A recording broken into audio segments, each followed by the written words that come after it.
Hey friends, welcome back to another episode of Space for Life. Today's podcast, I am tackling a subject that I have put off for probably over 40 years addressing. As you know who have listened to this, I love to talk about just about any topic that has to do with faith, growth, how do we become our best selves. But in all the years, I've always avoided this one topic that I'm going to be tackling with a phenomenal guest today, and that's the topic of parenting. Parenting is just such a daunting and intimidating process. And I wouldn't be tackling it today if I didn't have someone that I consider a real expert in the area of parenting. And when I say that, I don't say that lightly. Today's guest is Keith McCurdy, and Keith is an amazing expert who has worked with over 15,000 individuals and families in raising kids. And we can get into the particular kind of nuance of that, this idea of raising sturdy kids. Keith is a professional counselor, marriage and family therapist, speaker across all of the globe, podcast host for many different podcasts, someone who just speaks to all areas of parenting. And as we begin to talk about this topic that Keith is going to kind of tell us a lot about, this idea of raising sturdy kids, it will then morph into a part 2 episode, which is going to be becoming sturdy adults. Because if we're not sturdy adults, the chances that we're going to raise sturdy kids is diminished tremendously. So this is a 2-part series. So regardless of where you are in the parenting journey or even pre-parenting journey, or you've already raised kids, I think there are going to be all sorts of places that today's topic is going to help us become more of who we're meant to be. So I'm very excited to have Keith as a guest. Let me just say one other thing that I want to say before we kind of dive into this. The reason, in my mind, that I've never been willing to tackle this is because parenting is so difficult and has been so difficult for me. No one is a perfect parent when it comes down to it. In addition, there are 1,000 different opinions about parenting, and there are 1,000 different situations, all totally unique around parenting, and makes it very, very difficult to make broad statements about it. Finally, I think parenting is incredibly guilt-inducing. As we look at parenting, we are so struck by our inadequacies, the places that we fall short. And so grace and the ability to enter into this space with grace is so important. And that's why I'm so excited about having Keith, president and CEO of Total Life Counseling, and his platform, Live Sturdy, is just amazing. I've heard Keith speak, and we're in for just an incredible learning experience. So, Keith, thank you so much for coming and joining me on Space for Life. I think I have a lot to learn, and I think all those who are listening are going to gain so much from what you have to share. Well, thanks for having me. And, with that intro, this better be good. I don't have any doubts about that. Oh, my goodness. No, it's a pleasure to be on. One of the things I love talking about is how we raise our kids. So it is a true pleasure to be on with you. Thanks so much. Well, I didn't really give that much of an introduction, so I'd love it if you would just take a few minutes to tell those who are listening how you got into this world of counseling in general, but kind of the specifics of counseling in this marriage and family area. Yeah, I mean, that's a great story. I've been in the field of mental health for about 39 years. I've been running a clinic for many, many years in Virginia. But I probably got the interest. I mean, I know I got the interest when I was in high school. I was involved in Young Life and outreach ministry to high school kids, and just saw how both my life and my friends' lives were changed by learning to live well, learning to develop a meaningful faith. And so when I went into college, I was pursuing psychology with the idea of I wanted to help people and be in that field. And I was also in training and went on Young Life staff for many years. And so I had a wonderful experience in college of being trained in the world of psychology, which is a pseudoscience at best, not a true science, but also theologically trained. And so it was very easy for me to see flaws in the process of things that just didn't make sense, things that weren't grounded in real truth. But I love the idea of helping people. Went through college, grad school, came right out and started working in a private practice with a dear friend of mine who was a mentor, and really developed a passion for helping families raise kids. I'm one of 5 kids growing up in my family. Wow. And my parents, it's interesting, they're still alive today, 90 and 91. And I don't know how they did it. I mean, I really don't. But it was interesting because when I look back at how we were parented, it was nothing flashy. It was not gimmicky. There were just core things, principles that we just learned growing up. And it's amazing to me how many similar things I see and deal with today with families that are just very foundational to raising their kids. And as you mentioned in the intro, there are so many opinions, so many ideas out there.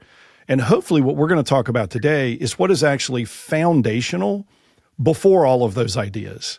What are just some of the core ideas behind what really grows a child, and grows a child that's able and fit to function well in this world. And so over the years, I've developed, not just in counseling, but also a consulting practice, Live Sturdy, to better meet the need of so many folks across the nation, in different school systems and different churches and things to engage their communities about how we raise our kids. That has led me as well, funny enough, to do a lot of corporate work with folks that are in my parenting groups. And they're like, wow, we need this in the corporate world. Conflict resolution, novel idea. Well, exactly. Yeah, and that's what led me to kind of say, well, gosh, if we're going to talk about sturdy kids, we need to talk about sturdy adults. Same there thought you process. Go.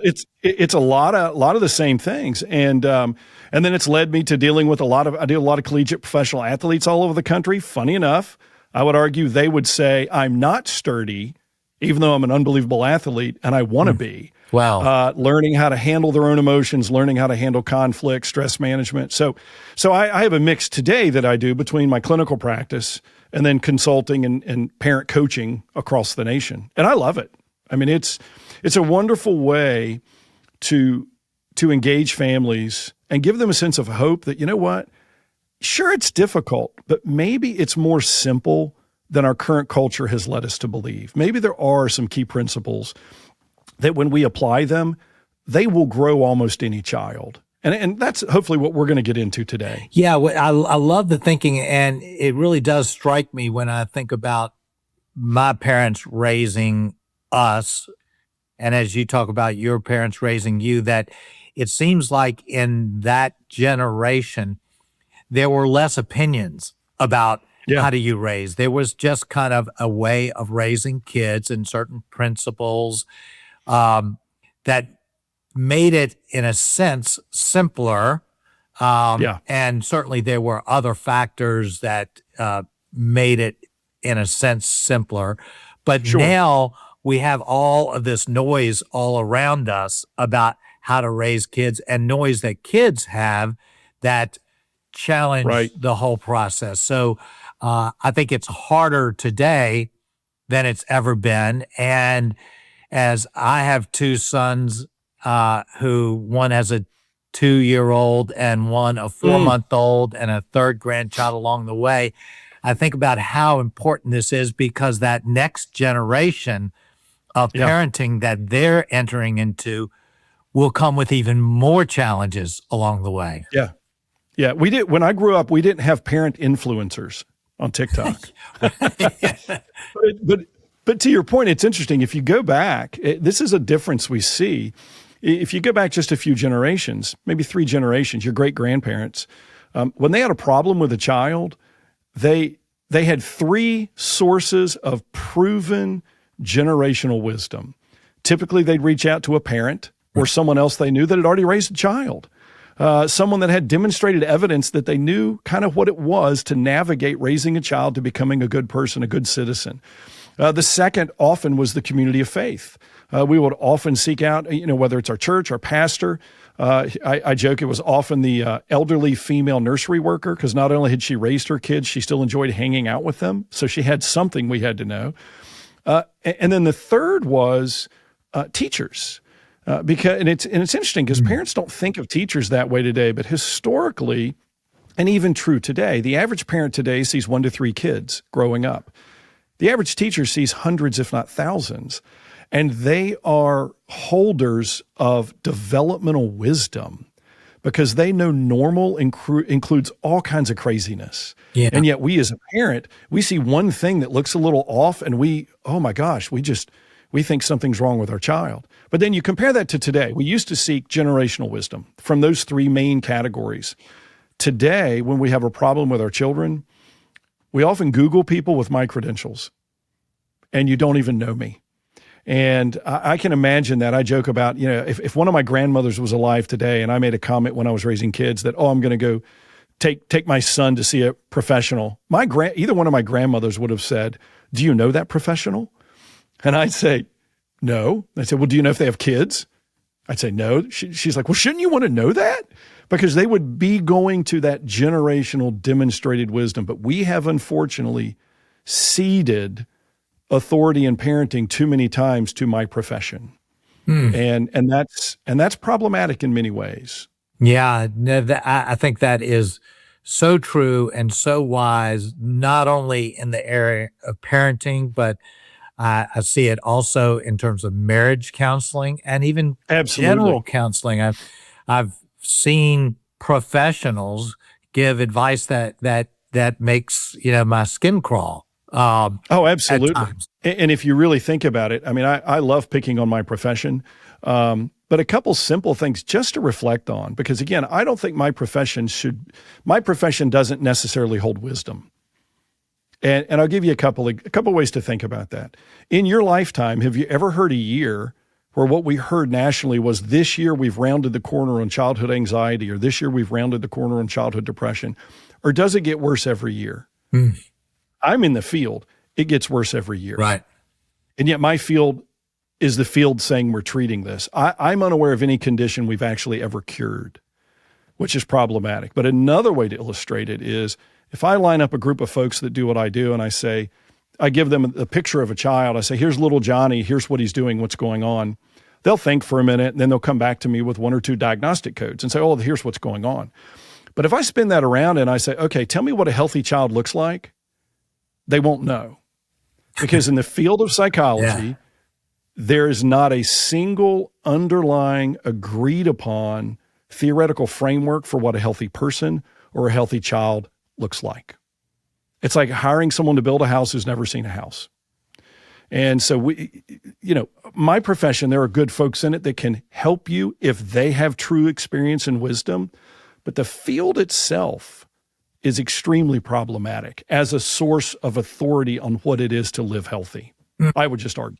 And our numbers are horrible. Right. Well, I mean, it speaks in a sense to why I'm having you on, not just because you're have done a lot of this counseling, but we had a fairly lengthy conversation about your perspective and philosophy, theology behind this, and listened to the podcast. I went, man, this is a message that people need to hear, because there are a lot of messages out there by a lot of, quote, experts that I wouldn't feel comfortable sharing. Not that there isn't some wisdom behind it or whatever, but it just wouldn't sync with what I think. So let's dive into this if we can. Sure. Before we talk about specifically what raising sturdy kids looks like, I think it's worthwhile to ask, what do you mean? What are we meaning by the word sturdy? That's a great question. Yeah, it has lots of kind of connotations, probably different ones to different people listening. And probably kind of the side question is, what do you not mean by sturdy? Right. Well, let me answer the first part. There's a great quote by Frederick Douglass. It's easier to raise strong children than repair broken men.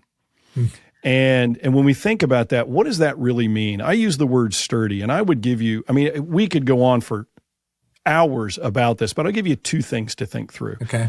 Ultimately, I would say when parents talk to me and we talk about what's the goal of raising their children, I'll give you a couple ways I approach it.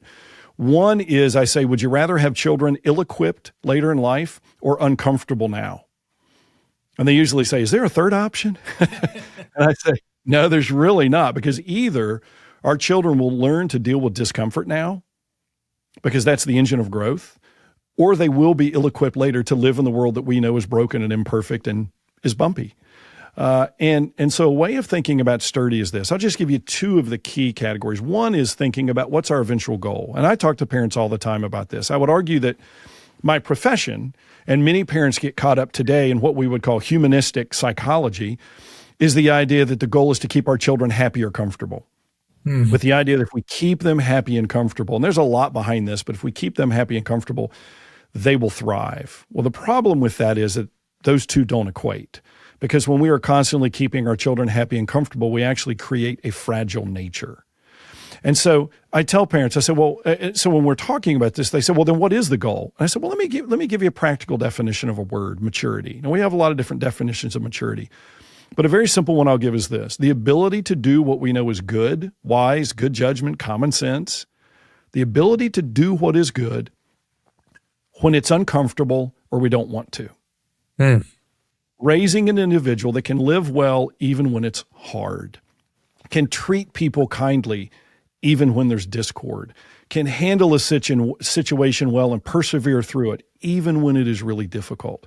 I've yet to have a parent that says that's not what they want to raise. Right. And so that's a compilation of sturdy. Now, I would say sturdy in practical form is, I'll give you a couple categories. One is that practically our children are equipped to deal with the physical, practical world around them.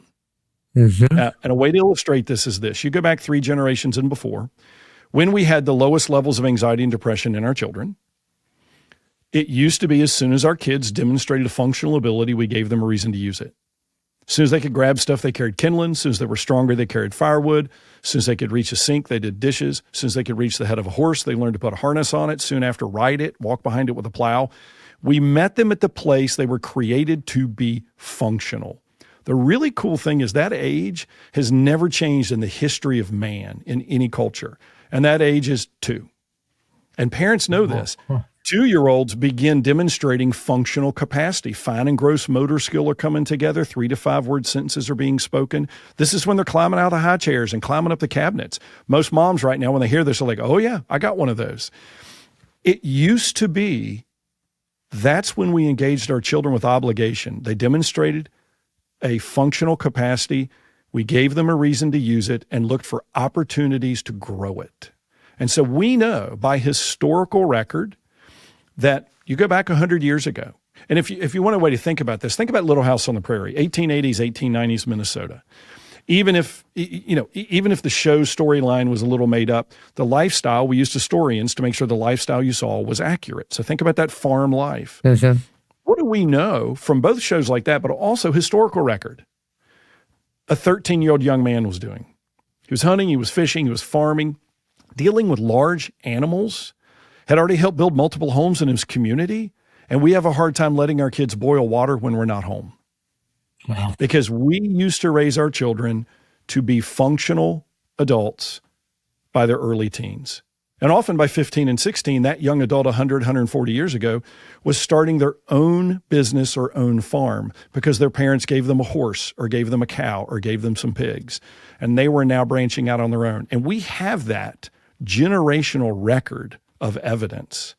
Yet today we have children, the average high schooler graduates high school without ever having consistent, significant chores.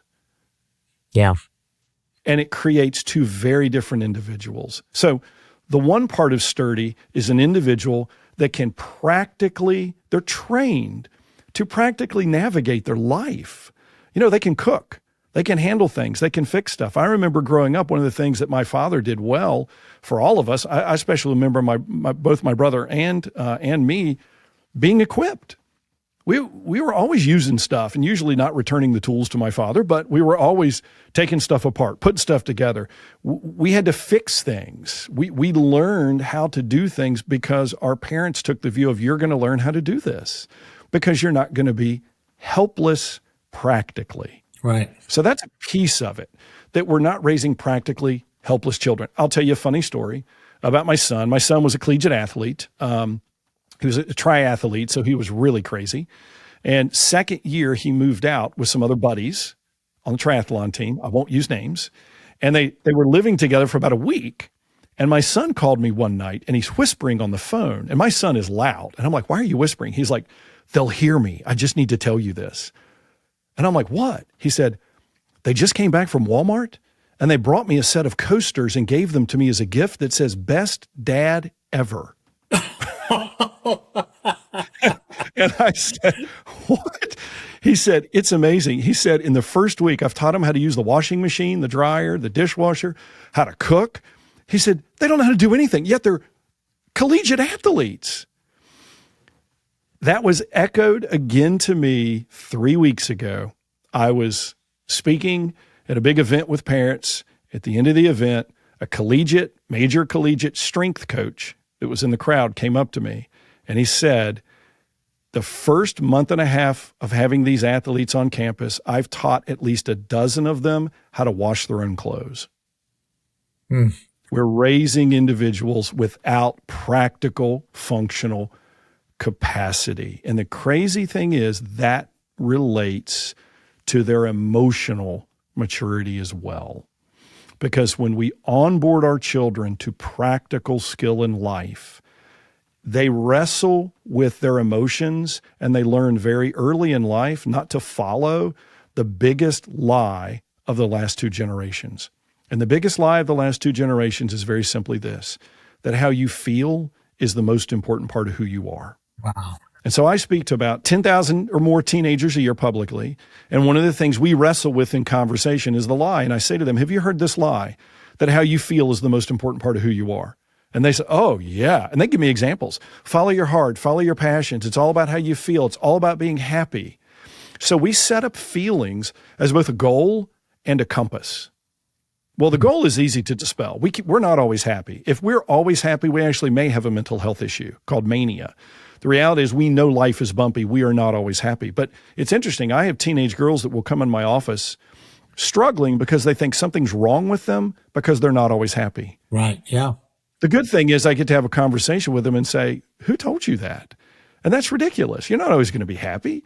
And we help them understand adolescence and that all the changes, they're not always going to feel good. But the bigger issue is that we use it as a compass. This idea of our emotions should run us. Another word we use is this is subjectivism. The idea that my feelings hold truth. Now we're stuck in that world today. I mean, very simply, an example of that is I could say, you're offensive because I feel offended. That's subjective thought. That's letting our emotions set the tone of the narrative. And we could talk all day on that. But the issue is this, that what I asked them is we've got to evaluate, because they agree it's the message, it's the main cultural message to them about who they are. Their feelings are so important. And I say to them, well, we need to evaluate whether that's a good message or not. And here's how we evaluate. Let me walk you through the example I give them. And this will relate to the other part of sturdy. And I say to them, imagine you go to New York City to visit a relative, and the relative says, hey, we're going to go to dinner at this restaurant that opened up in the South Bronx. So you take a subway to the South Bronx. You walk down the block, up around the corner to the restaurant. You go in and eat. It's delicious. Now it's time to leave. Go back to the subway station. Go back to Manhattan.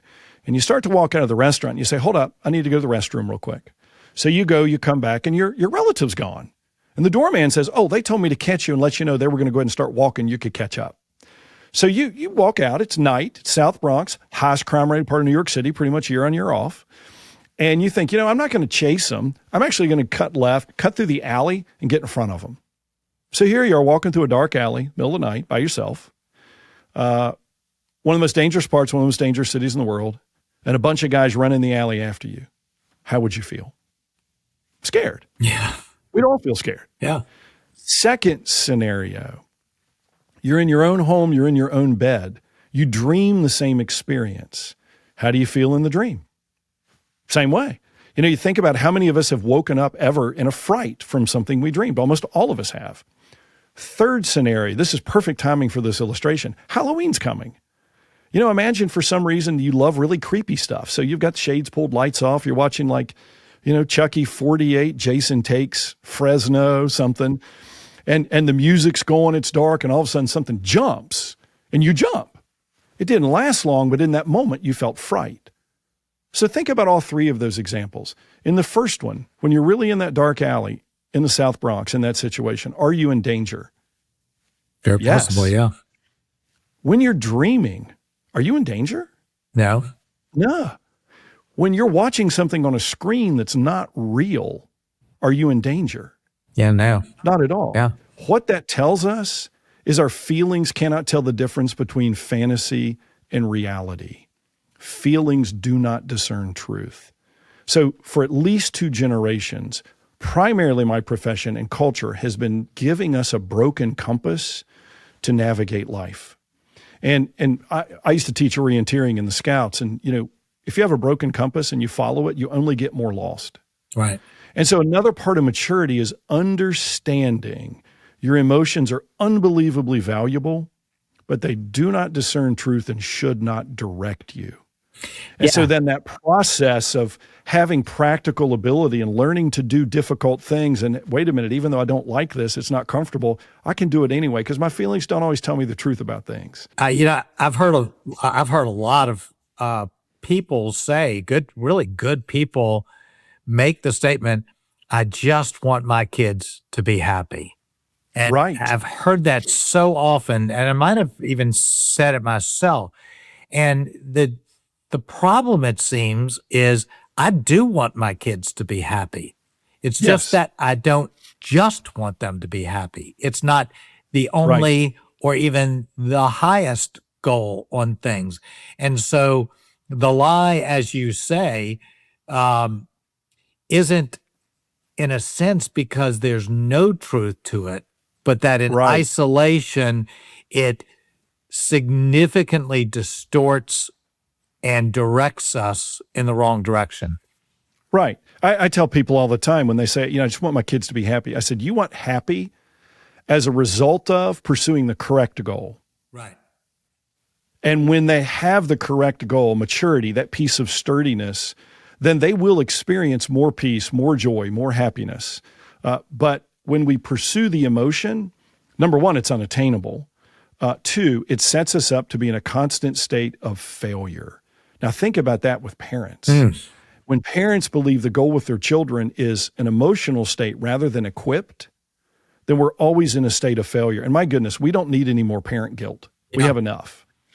You know, we already beat ourselves up thinking, I mean, you know, we think that any dysfunctional, problematic behavior we see in our children mean we're not parenting them well, which is ridiculous because children are imperfect and they're going to be obnoxious. That's why they need training. Most children that walk the earth are normal, just in need of training.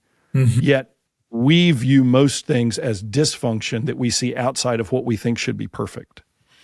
It's so good. And it comes, I mean, not only do the parents, you're putting the parents in a constant place of failure, you're putting the kids in a place where they feel broken or inadequate or terrible because they've been told you should be happy and that a normal person is a happy person. And as you said, none of us are always happy. So then our children are constantly saying, what's wrong with me? Right.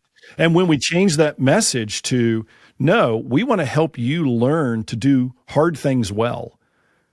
We want you to learn to struggle well because life will provide you both with good and struggle. And when you learn to struggle well, then you're not defined by that struggle. And when you have good, you flourish in it. But it's not the message we're usually capturing in culture today. Yeah, I think that's a place that there's a disconnect with a lot of people, not only in raising kids, but in their own lives, of not seeing the connection between choosing to do hard things, choosing to Right. do things that are unpleasant or stressful or difficult, and how that has anything to do with actually being a happy adult. So if we don't kind of Right. understand that fundamental concept, then it Yeah. seems in some senses like this whole raising sturdy kids doesn't make sense. Right. Well, and when parents ask me all the time, they say, so what is, well, it's funny, but because I'm a believer, parents often ask me, what's your favorite verse about raising kids? I think that's a hysterical question. Like I have a secret one. And I usually say, just to mess with them, if a man doesn't work, he shouldn't eat. And they pause for a minute, laugh a little bit, and I say that actually is part of parenting. But I share with them, I say, there's a great verse that we don't think about parenting, but it's about growth.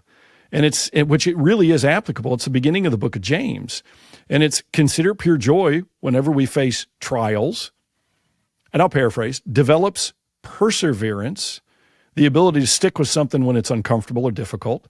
And then a little later, perseverance must finish its work so that we are mature or complete. And it's interesting because that gives us both the goal, maturity, as we've talked about, but also the process. The process is struggle. And so if you want to put that in a practical term, I remember in high school taking biology, and we had a terrarium. And at one point in that, we hatched, it was either moths or butterflies. And, you think through, or you think about the teacher right when the butterfly or the moth is coming out of the cocoon and struggling. And there inevitably are students that say, hey, can we help it? And the teacher says, no, because the act of the struggle to get out of the cocoon develops the strength for it to fly and survive. Mm-hmm. All growth in every area of life is like that. And we have bought into I call it a theology of thinking about parenting that is in conflict with that somehow safety, comfort develops healthy people. Yet we have no other arena of life that has demonstrated that to be true. And I would argue we don't have the evidence of that in parenting either. So you used earlier the word, we're creating fragile children. Can you speak for a second of how protecting our kids from these harder things creates fragile children? I know it would create I'll give you a great maybe example. more comfortable children in a sense, or it would certainly take some of the stress out of a moment if you took that away. But how does that make them fragile? I'll give you a great example with something practical that many parents run into. You take your children out to eat, and they will not look at the waiter or waitress, and they will not give them their order, even though that we know they're completely capable of speaking and telling someone what they want. So we as a parent jump in and order for them. That seems so subtle. Mm-hmm. It seems little as can be, but we know our child has the capacity. Maybe they're not great at it, but we know they have it, but we bail them out. The very next time we now go to dinner, it's even harder for that child to speak up. It's even harder for that child to have a voice. And so we go on this perpetual process of actually bringing back their development, blocking that healthy development. It's a simple rule of thumb with anxiousness. Anytime we face an anxiety-provoking situation and back away, it actually gets bigger. Every time we face it and push through it, even if difficult, we weaken it a little bit. And so we do that with our children. Anytime we avoid their discomfort, we make it harder for them to deal with being uncomfortable the next time. And that is applicable across the board in so many things. And actually, I tell parents all the time, really, our job is to be the agents of discomfort, cultivated hard things, cultivated danger, cultivated risk. That's why early in life, it used to be early in life, again, as soon as somebody hits 2, we're starting to give them things to do. And very early, they had to confront, I don't want to do this. I don't feel like doing this, or I'm scared of this. But the message early in life from our parents is, okay, but you still have to do it. So very early, before their emotions were bigger, they learned my emotions are not always telling me the truth, and I shouldn't let them run how I live. I'm following authority. I'm learning obedience. I'm developing self-regulation, which is the building block to maturity, the ability to do as I'm told when it's uncomfortable or difficult. Later maturity is the ability to choose what's right when uncomfortable or difficult. And so anytime we prevent that, anytime we back off and smooth it out, we make it harder the next time for our child. So funny, I was talking on this 20 years ago somewhere, and a parent said, "Oh, you're talking about helicopter parents." And I said, "Oh, no. We parked the copters a long time ago and got in the snow plows. We're clearing every obstacle." So a guy I worked with just had this happen 2 months ago. I won't tell you what, military base. He works in a military base, came off of active duty, now teaches. He was walking in the base office, and the secretary was on the phone, mouthing to him what was going on. It was a parent calling to check on her son in boot camp. Yeah. And I said, and this guy, he had been special forces. I said, "What'd you do?" He said, "I looked at her and said, hang it up. Don't even say goodbye. Hang it up." Wow. But yeah, right. I mean, we're training someone to defend the country, and mom's calling to check on them. That is creating fragile children. Well, I hope you realize that you're calling out about 1,000 things that I missed and did wrong. We all do it. Yeah. And I hear all this and I go, it's a little bit easier to hear because, my boys are grown men and they have excelled in spite of my wife and I, but I hear all this and part of, honestly, the difficulty is as a parent, I really desperately want my kids to like me. And because of that, I have no problem telling them the first time to pick up their toys. But when they start to resist and everything, and it requires me to be sturdy, it requires me to step up and be, in a sense, unpopular, I haven't got the guts to do it. And it often, in the restaurant example, seems so much easier just to step in and not even bail them out, but just make life a little easier. And so time, one little, give in spurs the next time. And of course, the kids learn what they need to do, and all of a sudden you get a tidal wave of enabling. Yeah, and two things about that. One, we have to pick our battles. Yeah, I mean, in parenting and raising our kids, we're not hitting every single opportunity. The key is, what's our trend?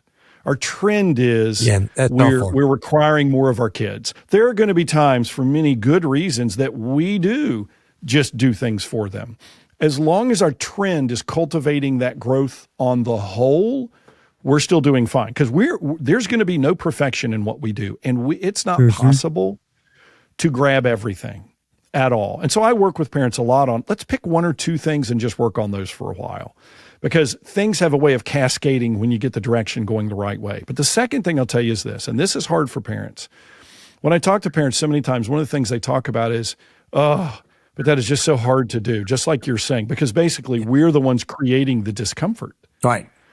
And there are a lot of things we're the ones suffering from it. Yeah. Yeah. Well, right. And what we have to wrestle with is true leadership. Regardless of the industry, whether it's the corporate world that I deal with, athletes, parenting, churches, whatever, true leadership has two foundational principles. The first is it's to the benefit of those we lead. True leadership is to the benefit of the followers.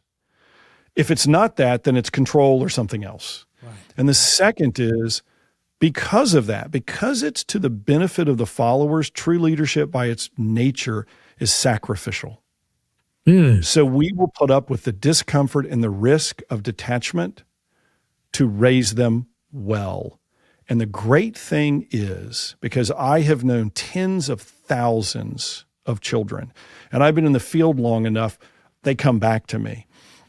But I would argue, well, I don't argue, this is reality, that our children will either grow up knowing our parents gave us whatever we wanted, and they may like us, but they see us as a resource for money only or something similar.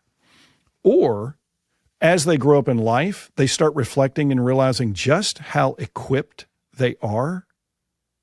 And now they love us because they fully see and respect how we raise them to be functional and thrive at the next level of life.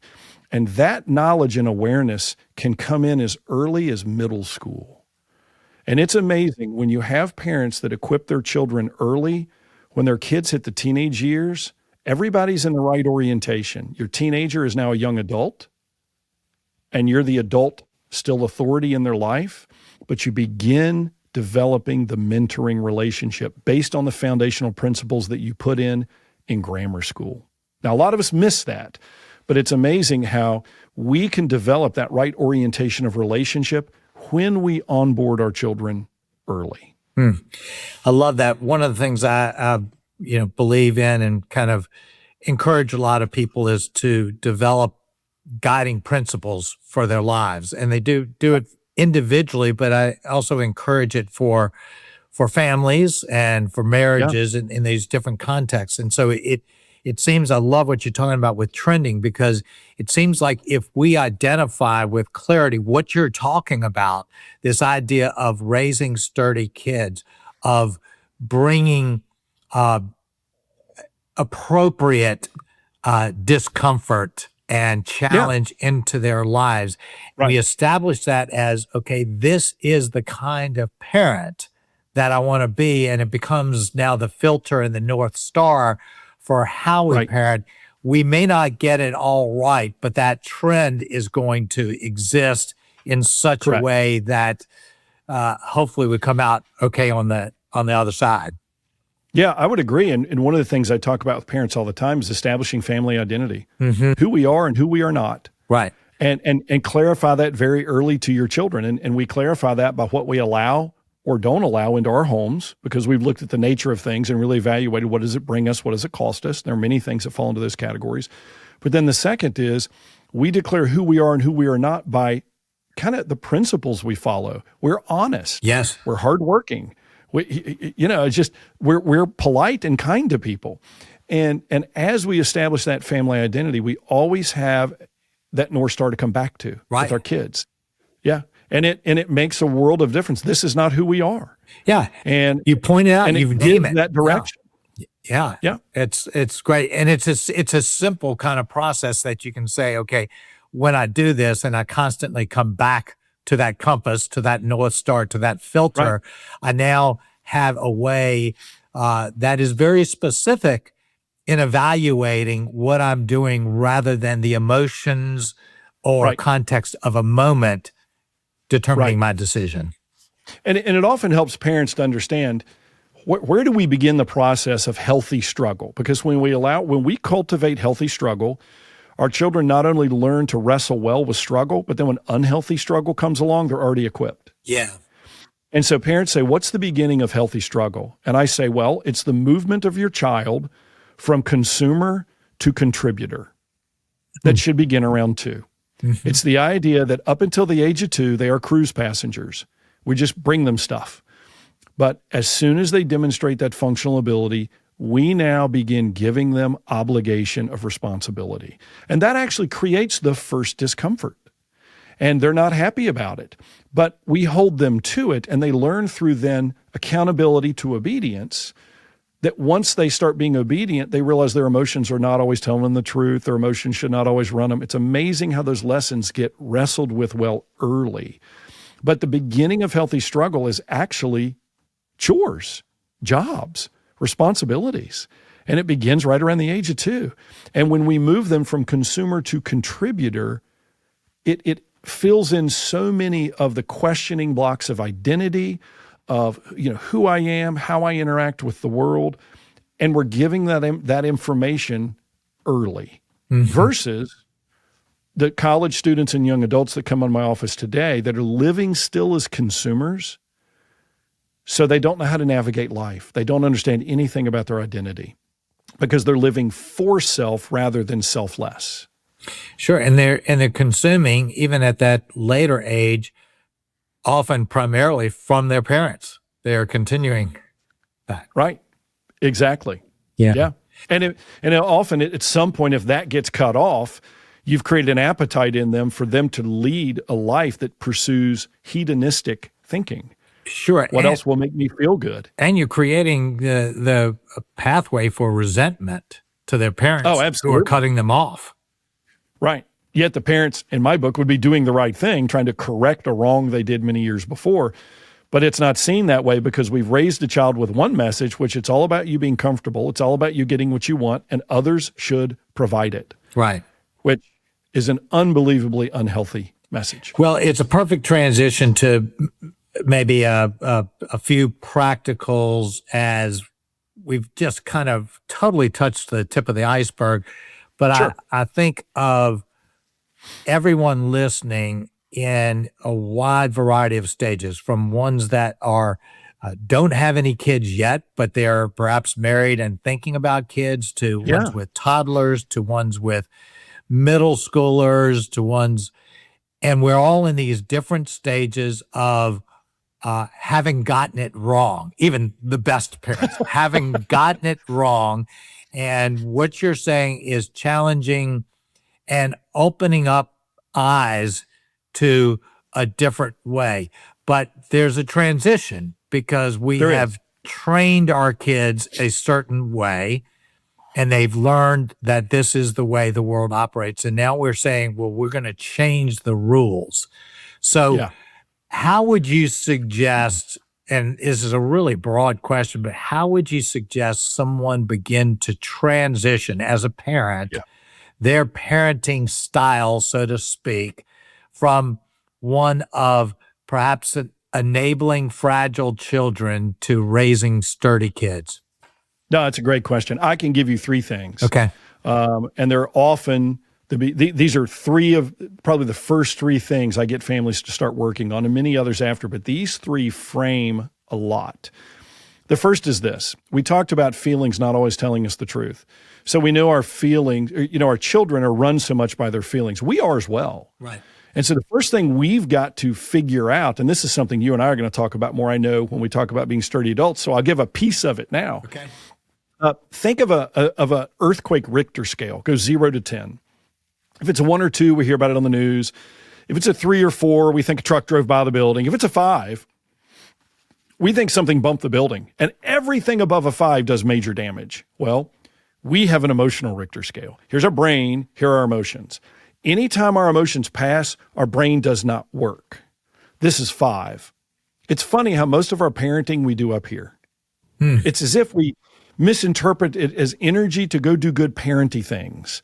But this is when we say things like, you're grounded till you're 30, which means they live with you when they're 30. Or every January, and it will happen this coming January, my office turns into a confessional for parents coming in saying, we threatened to take away Christmas. I'm like, really? You threatened to take away Christmas? Come on.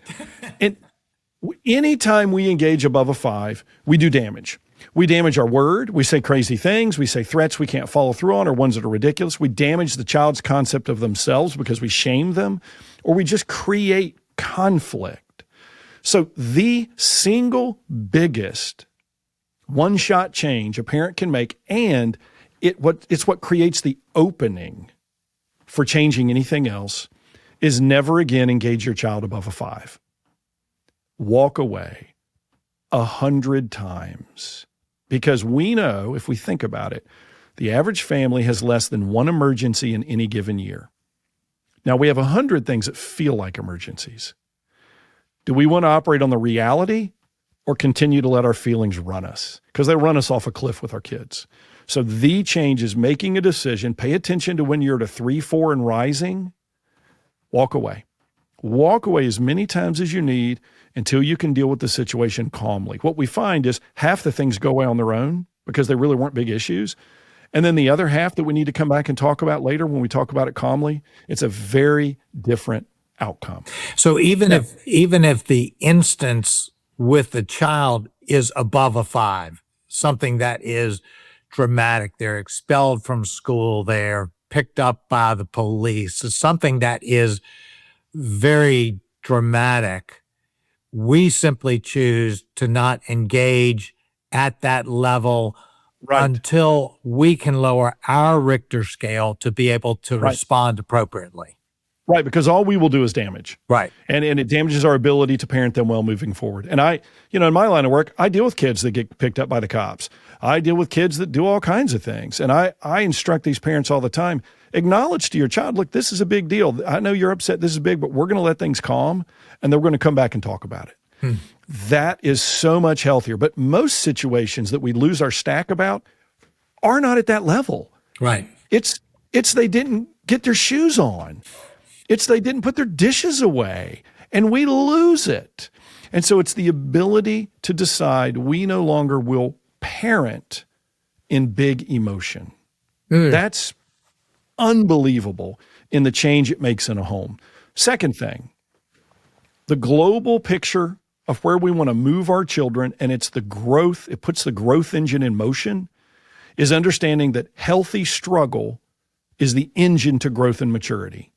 And the way we build that is beginning to move them from consumer to contributor. So think about in your own home, what do you do for the functioning and upkeep of your own home that your child cannot do unless limited by strength or development? Well, the answer is nothing. Their only limitation is strength or they just truly can't conceive it. Then we need to be giving them more to do. We need to start giving our children obligation around the home that relates to the functioning in the home. And parents of younger kids, but you can start this at any age. They say, where do we start? I say, well, think about survival on a desert island, food, clothing, and shelter. Your child should have something to do with food. They should be packing their own lunch. They should be learning to help cook in the home. They should be setting tables, putting dishes away. They need to be as involved in the delivery, preparation, going shopping, the grocery store. I remember when I started driving, my mom kept giving me grocery lists. It was now my job to go pick stuff up at the grocery store. And we don't do that anymore. So our children need some connection to the fact that they're being fed. They need to be part of that mix. And if you're worried about your child chopping their finger off, go on Amazon, get them a fisherman's chainmail glove. They hold stuff with, they cannot chop through it. They can be contributors. The second, clothing. Our children need to manage something. Little kids can fold. They can't fold well, but they can fold. Kids can carry laundry. They can learn to use a washing machine. They can put stuff in their drawers rather than being helpless. I mean, it's amazing to me how many young kids by 5th grade still cannot tie their shoes. When they used to go to 1st grade 100 years ago and they could tie their shoes. Right. So, we're saying they're not capable, and really, no, they just haven't been given that responsibility and held accountable to it. So we want them functioning in some way with their clothing. And then shelter. We want them contributing in a meaningful way for the care and upkeep of where they live. Vacuuming, cleaning, dusting, whatever it may be. And the great news is that's a starting point whether they're 5 or 15. Just start where they are. Don't worry about starting late. Just start where they are. And then the third category is how do you put it in motion? And the most simple learning tool of childhood is not manipulating reward and consequence and trying to come up with some novel punishment. It's cause and effect. Simple cause and effect. I joked earlier about the passage, if a man doesn't work, he shouldn't eat. That's a cause and effect relationship. Sure. We establish that with our children. And I'll give you the one aspect of that is putting life in routine. Give you a great example. I had this conversation this morning in my office with a new family that I gave this homework to last week, and they reported on it this week. I said, here's the way you start that. Once you get up Saturday morning and everyone's had breakfast, you let the children know, here are the responsibilities you have before you're able to move on to your freedom and privileges. And I instructed the parents, it doesn't matter how they complain, doesn't matter what they do. Your job is not to force them. Your job is to hold the gate. Simply hold the gate that you don't get out of A, you don't get to B till you get out of A. Simple routine of cause and effect. Rather than harassing them, rather than some novel consequence, just, nope, we're holding life in the order that we've put it. And you only get to what you want by managing what we've given you. Well, funny enough, this family this morning comes in. I said, how'd it go? And the dad said, it was like magic. I said, what do you mean? He said, we were shocked. Now, it doesn't always work this way, but more often than not, it does. He said, it's amazing when our kids realized we were serious, that really they could not go outside and play with their friends. They could not do the things they wanted to do until they took care of their chores. It's amazing. They just went and did it. He said they weren't happy about it, but they accomplished it. And so now we just build on that with the family. So that's what you got to think about. How do we move consumer to contributor? When you give these obligations, you simply put them in front of the freedoms and privileges. That's the natural motivation. I want to get to freedom in life, so let me manage my responsibilities well first. And the great thing is that is a core principle that is echoed through their entire life. Most of us do not get paid until we work. It's just relationships aren't built to be something joyful until we work through the awkwardness of it early on. Sure. It's a natural law that we see in play. The earlier in life we connect our children to it, the better equipped they are to see how life unfolds in front of them. So those would be the three I would start with. No parenting above a 5. The idea that they need obligation, and they're a whole lot more capable than what we think they are. Right.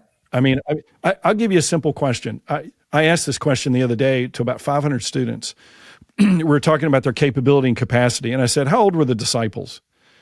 Oh, 35, 40, 50. Actually, we know when we look at different references in Scripture, and the theological understanding is Christ was in his early 30s, depending on where he was in his ministry. Peter was most likely late 20s and married, and the rest were between 13 and 19. Wow. Teenagers.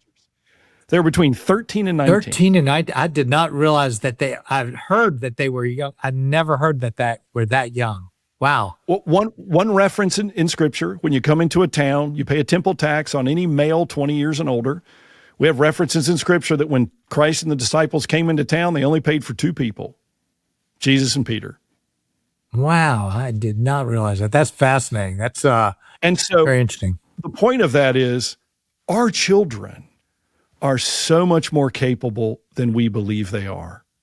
But it's up to us to develop it, reveal it, require it. And when we do, they function so much healthier in this world. It's so true. When people do hard things, or they step up, or they show responsibility, the immediate response to that, and this is true, and I know in my life, is I feel strong. I feel capable. I feel puff my chest out because I did something hard, and I now realize I am stronger than I perhaps gave myself credit for, but it had never been challenged. There are 3 core identity formation questions that every one of us wrestle with in life. The first is, am I valuable? As I stand here today, before I ever accomplish anything or do anything, do I have value and meaning apart from my own effort? The second is, am I capable? Can I actually live in this world and thrive and flourish? Or maybe am I the mistake? Because I often feel like the mistake. And we ask this at every level of life. Younger kids ask it when they move up in grade. High school kids ask it when they think about going to college. I think about when we had our first child, brought my daughter home, my wife's in bed, and I'm holding my young daughter in the kitchen thinking, who thought this was a good idea? I have no manual, no training. We've all had that. Can I be a good wife? Can I be a good husband? And then the third question is, am I connected? Am I connected to others? Am I connected to something outside of myself in a meaningful way? So here's the thing. We can't answer those questions unless we move from consumer to contributor. Right. So if you go back, I'll use the example of the kid 100 years ago, 140 years ago, 13-year-old young male who's living as an adult. Did he know he was valuable? Absolutely. People relied on him. Did he know he was capable? Yeah, because he was raised and taught how to live in this world, and he was given as much capable, functional nature as possible by responsibility. Did he know he was connected to others in a meaningful way? Absolutely, because when we develop a capable skill, it oozes out of us. An example, My son, when he was a little kid, learned bicycle maintenance at Cub Scouts. We're out walking on the greenway with our dogs, and a little girl's off the side of the greenway older than my son, off her bike, the chain's off. My son sees it and immediately says, what? Hey, can I help you fix that? Not because we told him to look for an opportunity, because he now had a skill. And when we develop a skill and have basic mastery, our being looks for a reason to be useful with it. The problem is, now a lot of people say, well, that's not really spiritual identity formation. No, but it's the beginning of identity formation. You know, we have parables in Scripture, a practical story about a practical part of life, sheep, goats, fields, wineskins, money, that gives us framing and the tools to wrestle with the spiritual understanding. Well, practical answering of those questions gives us practical scaffolding. So then as we grow into spiritual beings, we now know the pathways to those answers. We've already built the track. The problem we have today is a majority of our young adults have no scaffolding because they live as consumers. Wow. Okay. That's really helpful, really tactical. I want to include in some form, kind of almost an outline of some of the things that you've said in show notes or otherwise, because there is so much material in what you've talked about. And we need, I can even think, as I've heard so much, it's almost a fire hose that I need some way to be able to get my hands around this and absorb it in a way. So it's really amazing. Thank you so much for this.